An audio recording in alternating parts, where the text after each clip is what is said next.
in future, this is not up to now discussed how it would be. Maybe we have a council, the head of the council, as you call the president, we would call that Rais al-Wazara, or the head of the council, and we will have ministers. All the ministers would be appointed by this council and by the head of the council. Amir al-Mu'mineen is our leader, religious leader, and also politics is part of the religion.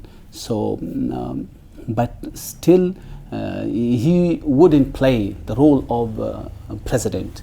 He would play more prominent role.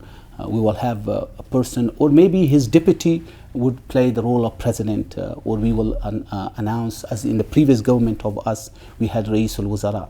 So we will have the same in this government as well. The system of the government is clear. That is an Islamic government. Sharia law would be, of course, there would be no democratic system at all, because it doesn't have any base in our country.